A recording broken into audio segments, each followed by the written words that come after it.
What's shaking, YouTube? And it's time for Hot in the Hobby. Thanks for joining us. As always, I'm your host, Mr. Hollywood. That's Joe Nasty, camera left.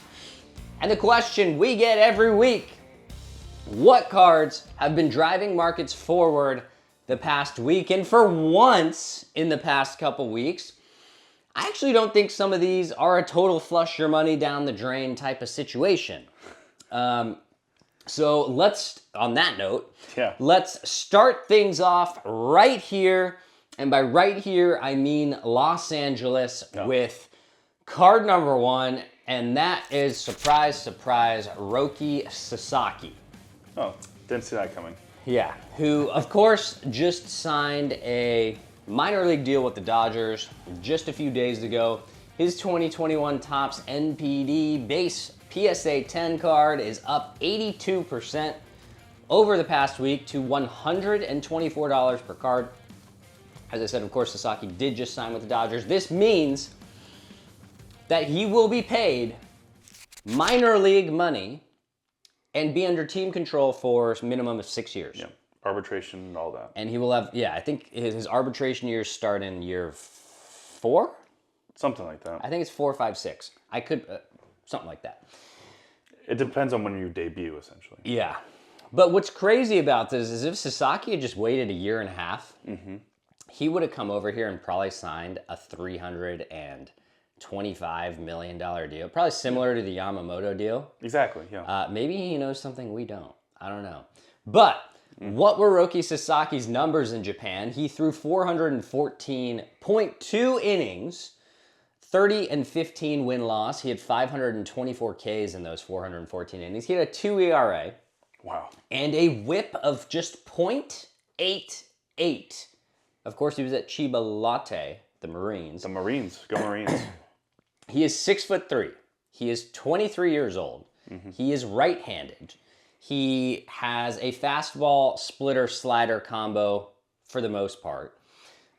His fastball has been clocked as high as 102. We saw it pretty consistently and with some tail at 102 in the WBC in 2023. Yep. Although Roki Sasaki does have some injury history and has lost velocity within the past year. Yes, he has. His splitter is elite. And I mean elite. Like, him and Yamamoto probably have the 2 most elite splitters in the world. That seems to be the go-to Japanese pitch. Yeah. You know? His fastball is now sitting 98, 99 miles an hour. God forbid. Which is, still pretty hard.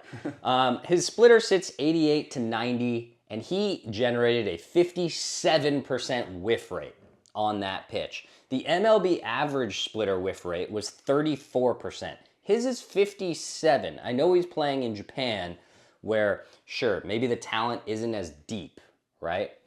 But that is still ludicrous. The slider's his third pitch. It grades out as above average to most MLB scouts. He had a 40.7 whiff rate on the slider, which sits 83 to 85. He theoretically has a curveball, but I think he's only thrown it twice in his career. So, wow. So rarely used. Rarely. I think he could be a front-end ace for sure. Yes. Like, for sure. But I'm concerned about 2 things, namely injury history, velocity. He's missed a lot of games in 2024 with an arm injury, and he missed a lot of games in 2023 with an oblique injury as well.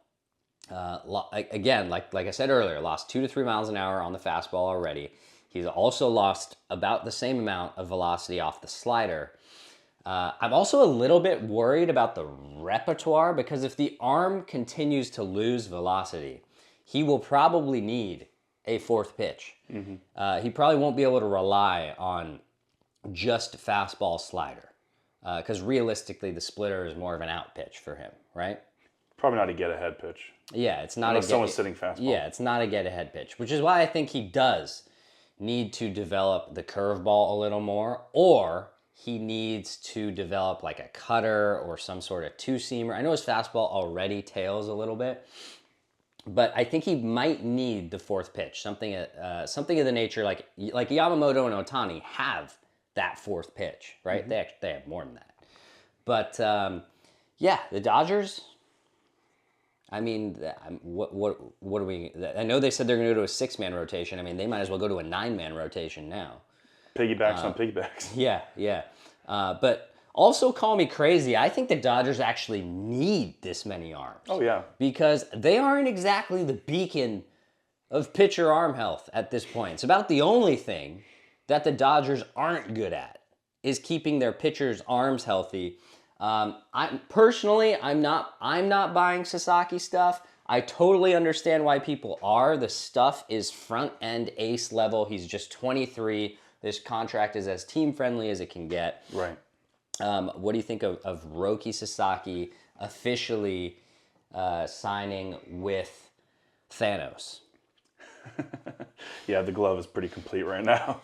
Certainly, if there was a Thanos glove that had a big Land of the Rising Sun flag on it, that would be complete for sure. Yeah, if Thanos had a team, it would be the Dodgers. So every con and worry that you said are all totally valid and fair and honestly true. Yeah, with the velocity of the injuries. The number one takeaway is he's 23. Right. And this is a big learning curve. And his body is continuing to evolve and get used to higher and higher workloads. And this is going to be a hell of a transition for a guy who has knowingly never really left his area of Japan, except for like the WBC. Yeah, I mean, so huge transition. Yeah, I mean, he's not going to be dominant from day one. No, so that's the thing. It's going to be like Yamamoto, settling in, new baseball, this and that. Exactly. And Yamamoto was signed to that contract as a guy who had already won all the awards, was very clearly the best pitcher in Japan. This is a flyer is a little aggressive to call. They're not taking a flyer on him. No. But this is a guy who is very early in his development. Exactly. So everything you said is fair. And I think that's essentially why he signed where he did.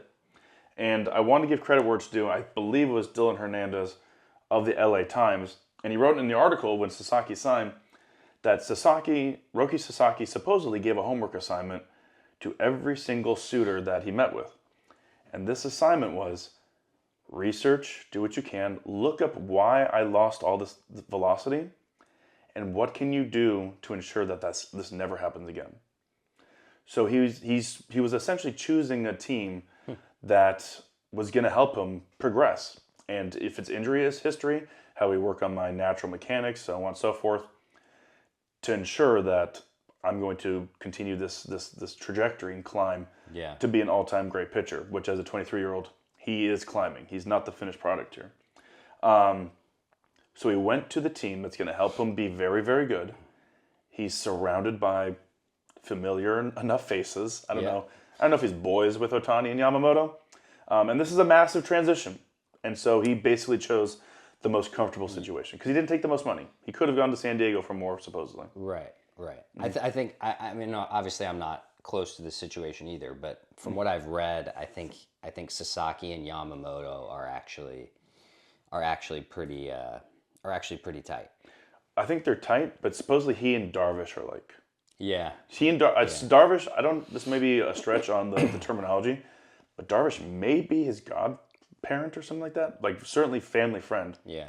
So that was the main selling point was how he may be friends with Yamamoto. He supposedly is like boys and tight with you, Darvish. Yeah. So that was the main point. I mean let's be honest. It's really hard. It's really hard to say no to the LA Dodgers, who are sitting there at the meeting table with the World Series championship with a blank check doesn't matter. A blank international pool money. You're sitting there with Shohei Ohtani. You're sitting there with Yoshinobu Yamamoto. You want to play with Ohtani. You want to play with Yamamoto. You want to win. You want to develop in a safe way. Because at the end of the day, no one knows what the Padres are doing. They do have ownership turmoil. This offseason, right? We don't know if we do know. The Padres aren't trying to spend. They're trying to cut their payroll. They just let Tanner Scott walk, and he did sign with the Dodgers this morning. Shocking. Oops. But let's move on to hot card number 2, and that is Cooper Flagg. Cooper Flagg, of course, the combo guard forward for the Duke Blue Devils. His 2024 Bowman U Now #1 in raw condition is up 115% over the past week to $30 per card. This was a $14 card last week. Of course, Cooper Flagg is the presumed number 1 pick in the NBA draft next year. Be shocked if he isn't. Yeah. At Duke so far, he's averaging 18.7 points, 8.2 rebounds, 4.1 assists on 48% shooting. He is shooting 35% from downtown and 81% from the free throw line. Now, we all saw that viral posterization slam dunk the other week to go along with a 42-point outburst against the Notre Dame Fighting Irish. And I think with Cooper Flagg, it's you can just see that Cooper Flagg is getting better and better with each passing week. Like, you look at his game logs, like his last 5-6 games have been highly efficient and highly dominant. He's getting better. Yeah, he's just getting better every week. And the kicker with Cooper Flagg is he is a very good defender. Yes. Like, he's a very good defender. And because of his size, because he's 6'9", he can defend guards, he can defend forwards, he can defend power forwards, and he's quick. Like, it's not like he's like kind of a lumbering 6'9". Like, this kid is quick. He has active hands. He disrupts the pass lanes. He can contest shots within reason for being a guard. Like a wing, yeah. Like a wing, yeah. And I think probably the most important thing to me is that he has what appears to be a very high motor. What that means is that he is very active in terms of his consistency in effort on both ends of the floor, which I think is important from a scout's perspective for a young guy to see that from a freshman who could easily just, let's be honest, chill his way and just be like, oh yeah, I'm a big man on campus. I'm going to go to the NBA next year. I will be number 1. Yeah, I'm going to be the number 1 pick. Like, I'm just going to, I'm not going to play this defensive possession as hard. This dude plays hard. Like, he really plays hard. And so, in my opinion, I see Cooper Flagg as having a really safe floor as the number 1 pick because of his size, number 1, but also his defensive, offensive effort and flexibility, right? You can play him at multiple positions on the offensive end. You can ask him to defend multiple positions on the defensive end. He's going to give effort. He shoots the ball well. He has size. Obviously, a ton of upside. Any past or current NBA players that you would kind of comp a Cooper Flagg to? I really like the point you made, though, by the way, of the effort here in his freshman year. This guy was basically the number 1 pick last year, still in high school. Yeah. And he's still out there grinding. It's really impressive. In terms of comps, I've seen a lot of like Kevin Garnett and Anthony Davis because of the defensive impact, but I don't like it because those guys are true power forwards with length. Look, I get it. It's because of the defense, but it's their height, it's their length, it's that just to me doesn't really match the bill. I get if you're talking about impact on a game, that's what you're talking about, but just like physicality and looking at them. Yeah, that's one that I saw a lot. Jason Tatum. I'm gonna throw another one that I've seen at you that I like even more, I think.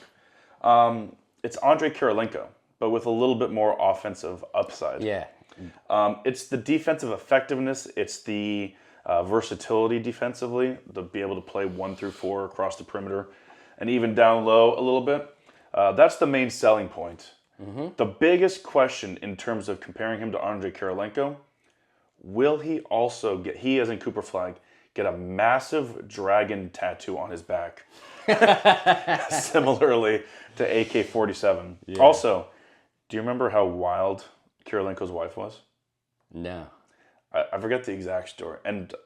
Or how kid-friendly are we here? I won't get too gritty.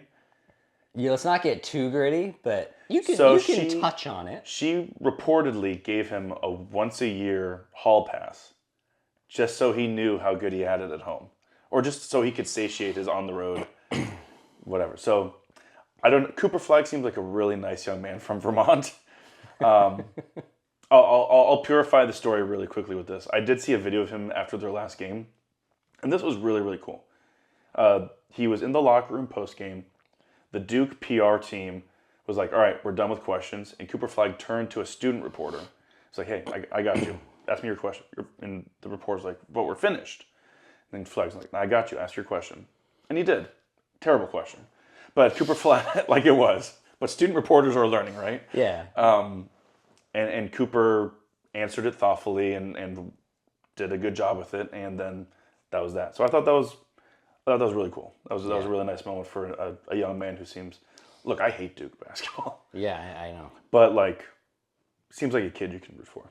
Yeah. I think Cooper Flagg's got a bright future ahead of him, and this is one of those cards where I'm not shocked that the price is up, and I'm telling you, Cooper Flagg cards are going to be crazy when he is drafted by probably the Washington Wizards. Ugh, never mind, his career's done.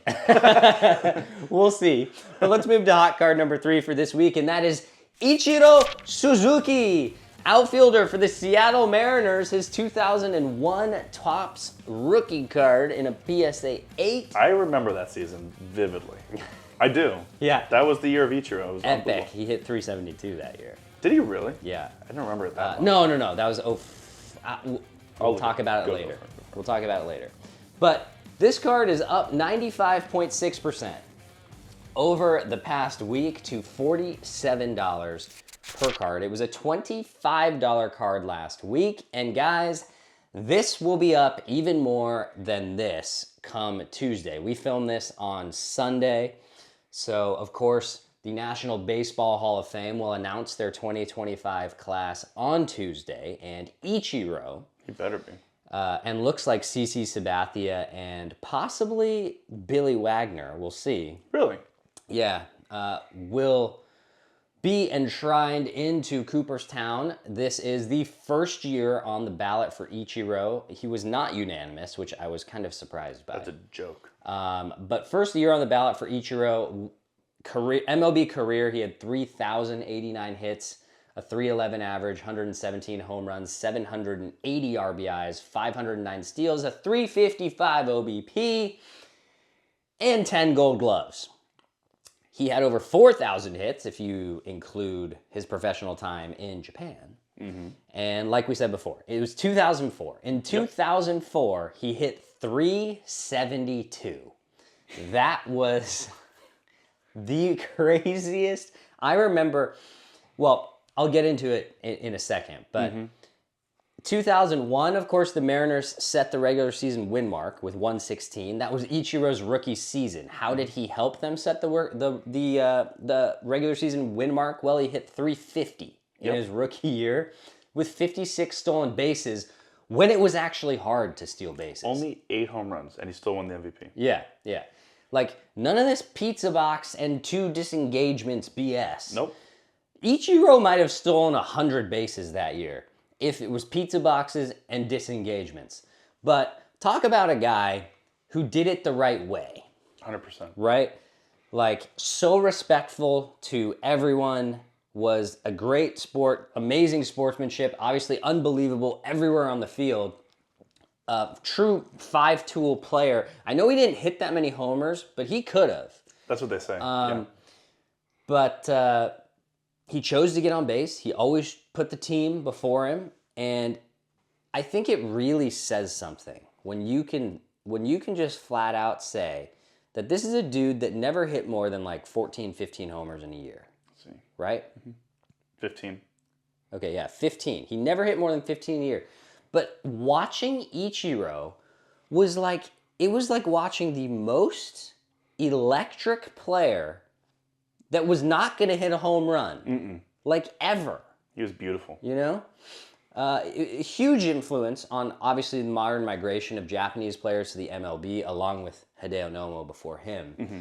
But I absolutely love Ichiro cards, and I think historically it's one to have in your collection. I don't think it's necessarily one that's going to shoot up in value. It's just not. You know, it's going to shoot up a little bit on Tuesday when he gets inducted, but then it'll start coming down again. Also... for what it's worth, and we'll put a picture of it on your screen, one of the most chaotic autographs ever. Like, it's kind of beautiful in some ways, but also kind of looks like what a kid would scribble with like a crayon at Denny's at the same time. And so I find it to be kind of a funny autograph, but a classic autograph in the hobby. 9.2 WAR in 04 when he hit 272. I mean, look, Ichiro is honestly probably my favorite player, non-Dodger player of all time. Like, truly. We painted our chests. Yeah, that's the thing. We went to a Mariners game our senior year of high school and like got how many letters are in his name? 6. And 6 people wrote Ichiro. It's actually really cool. He's now age 51 for the all-time number 51. Mm-hmm.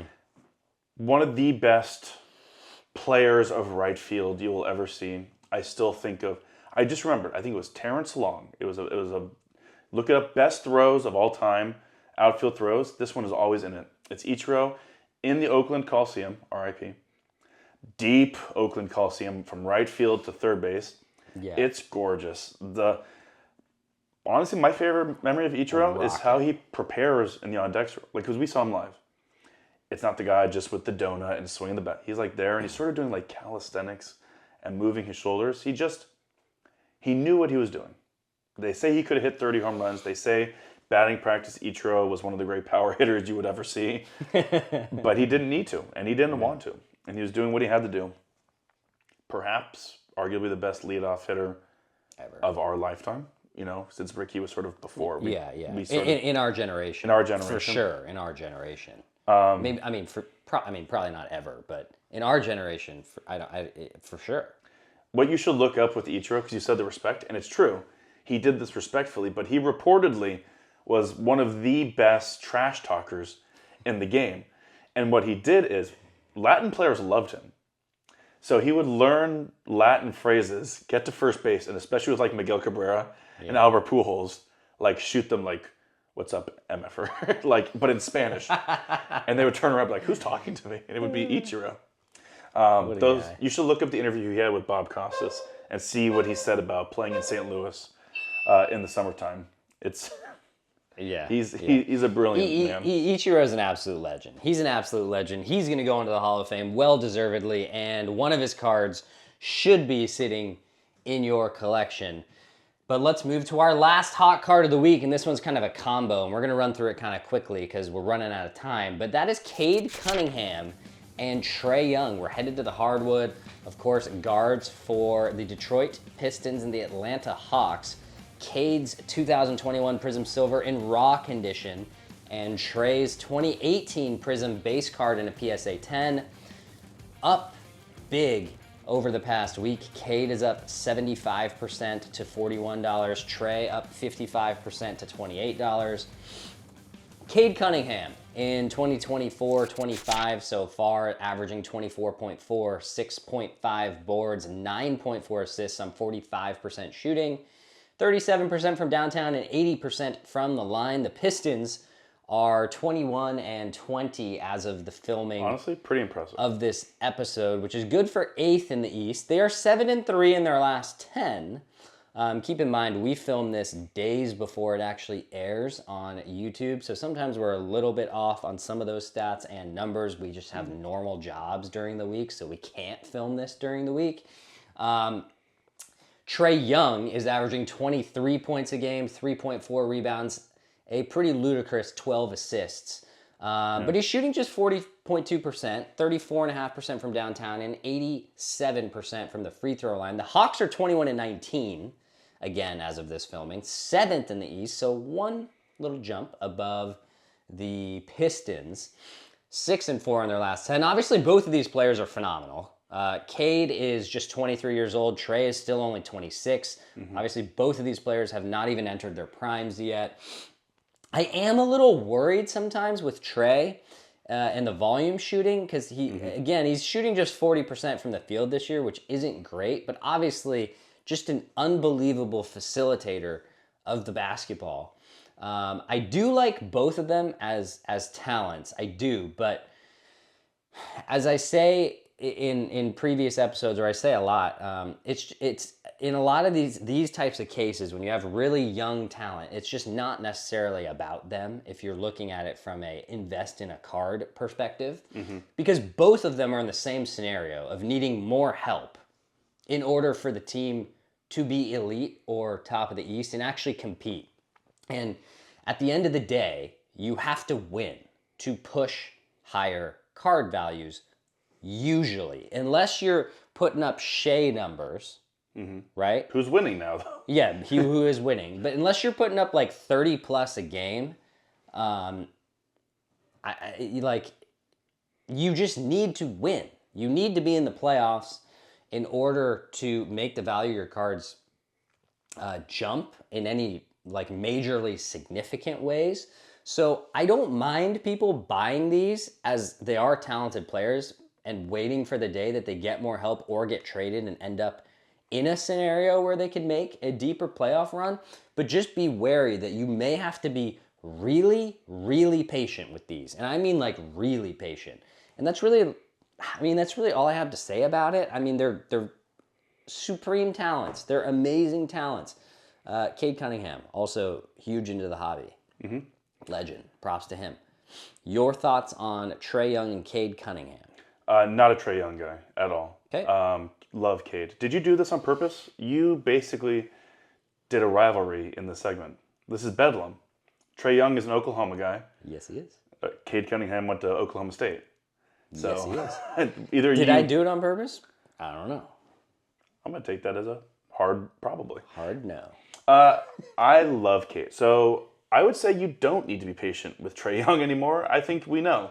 And they have given him... Well, it depends. They've tried to give him his help, right? They got DeJounte Murray. Yeah, but DeJounte Murray isn't like sending Trae Young to go play with LeBron James or sending Trae Young to go play with Victor Wembanyama or sending, there's a difference between DeJounte Murray and a true superstar. There is. I just don't think anyone's going to send Trae Young to the stratosphere because he's just too limited. I think Cade is unbelievable. And I just love the instinct that he plays the game with. He just balls. He doesn't foul bait you. He doesn't just camp out at the three-point line. He's crafty, yet he's smooth, if that makes sense. Like, he's not herky-jerky. He's aware of every movement he's making. He's smart, yet he wants to lead the team. He creates. He's a creator. And that can also mean that he scores a lot. Again, with the roster that they have and where the Pistons have been, I mean this full-heartedly, not facetiously. For them to be 21-20 and in playoff striking distance is pretty impressive. And that speaks to what Cade's doing. We know what Trae Young's about at this point. He's not even Steph. He wants to be Steph Curry. He's not even Steph Curry light. He's like Steph Curry prepackaged. You know what I mean?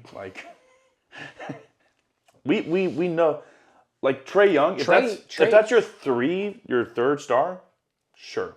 Well, yeah. If he's your centerpiece, though, I think that's the idea. Is if you own Trae Young cards, you have to understand that they ain't going anywhere unless he's the second or third fiddle. But he is valued as a top star. Sure, but ultimately he will go somewhere where there will be someone better than him on that team. And when that happens and that team does well, I'm just saying, you might see a little blip in Trae Young stuff.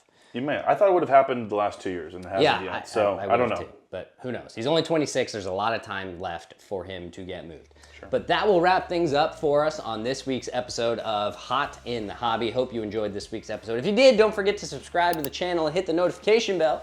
Like this video and comment below if you want to get in touch with us, whether you agree, disagree, whatever. We'll respond.